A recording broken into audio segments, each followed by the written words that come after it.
The Chakram. We all know this weapon mainly from the XENA Princess Warrior, but this was very scary throwing weapon for hundreds of years. So today I will show you with it some of my favorite techniques, and we're also gonna break some myths. So let's get started. And if you are wondering, I have here several versions by the Ace Jet. So this one is the bigger one.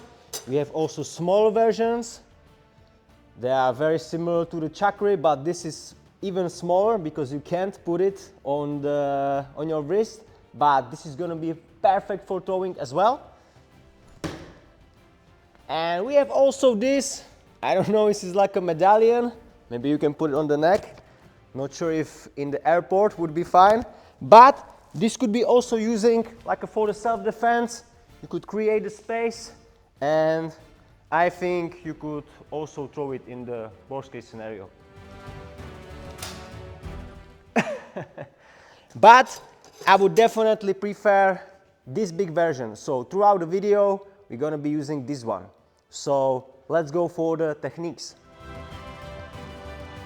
So Chakram has been used for hundreds of years by Sikh warriors. And I would say mainly they use this technique with the pinch grip because it makes most sense.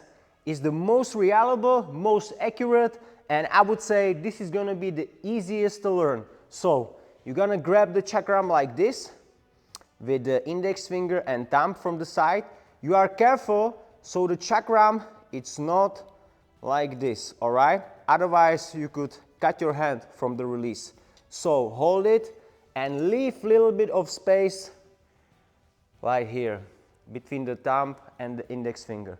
After, relaxed position, and you are aiming on the target, pulling your arm to the back, and with the movement forward, you let the Chakram release out of your hand. It's gonna be very, very easy, but I would say from the beginning, you have to learn from the close distance and have soft targets, all right? So, very easy. Don't rush anywhere. And you're gonna have beautiful sticks like this. With the Chakram, you don't care at all about under-rotating or over-rotating, and the penetration is just insane. Look at that, guys. Compare the throwing knife, where you have only like a one single point. With the Chakram, you have nasty penetration all over the target. So, very insane.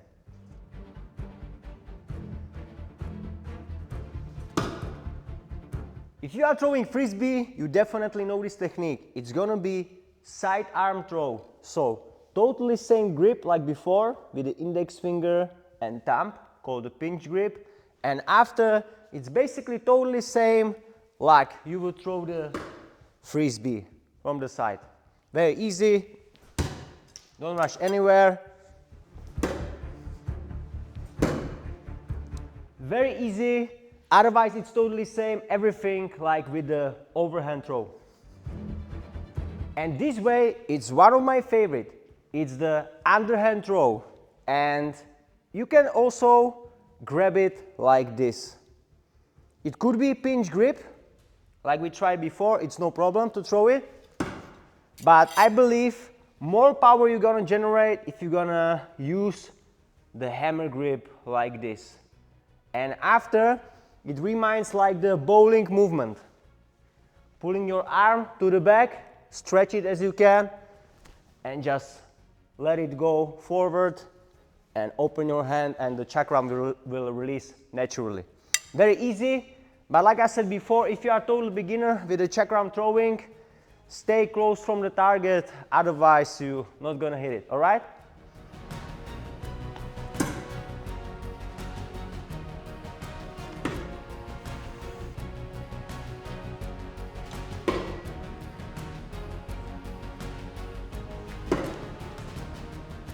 From the historical manuscript from 16th century, we know that it existed a technique called Tajani. And it was basically that Sikh warriors were spinning the Chakram like this on the finger and chuck it towards the target. But From years of my experience with chakrams, it seems that this technique, Tajani, it's gonna be super impractical. I would compare it more to the modern trick shots, like a fast, no reload throwing, stuff like that, because this technique, if you think about it, it's very impractical. You can let me know right away in the comments. What do you think would be better on the battlefield? Just grab it, the chakram like this and throw it? Or you're like, hey, wait please, I have to put this on my finger, after start to spin it on your finger. You can see it's not so reliable. Some people had good arguments that it was like a special movement. It was like several soldiers were covering you, and after one of them would be using this Tajani technique. But if you think about it, why? If he was covered, protected by the soldiers, he could just have so many chakrams on him and just throw it like this, other than like a intimidating factor, like, oh wait, you know, I'm gonna use this. Because if you think about it, this is also intimidating, you know, just holding the chakram in the movement, and person would also didn't know where to throw it. So I would say there's gonna be a lot of misconception because of these historical manuscripts.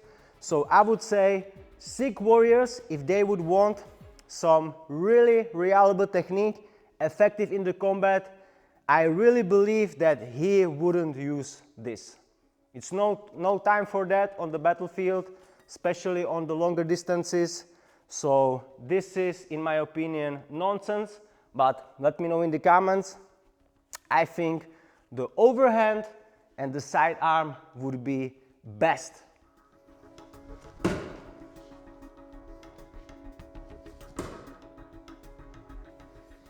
In the XENA series, we can see that chakram is actually rebounding from the ground or like from the trees, and it hitting the heads of the enemies. Can actually chakram rebound and still hit the target? Let's find out.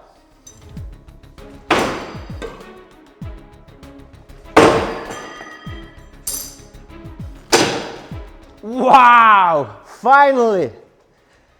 So look at that, guys. There was perfect throw on the wall and also stick with some penetration power. But I have to say, this was extremely difficult. So it's gonna be no way like in the show that it was bouncing off the head and XENA was able to catch it right away. This is super difficult and it has nothing common in the combat. But one thing is that chakram would be actually rebounding. So for example, if someone would cover it with the shield, it could rebound from the shield and still hit someone behind him or next to him with some penetration power. Look at that.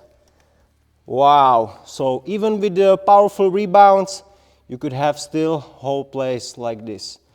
So there is a little bit reality about this myth, but I would say it wasn't like a main technique.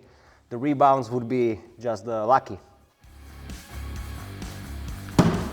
So what do you think about it, guys? Let me know in the comment section below which of these techniques was your favorite. What do you also think about the Tajani finger spinning technique? Was it done or not? And if you want to support the channel, there's going to be a link for this chakram by HJet.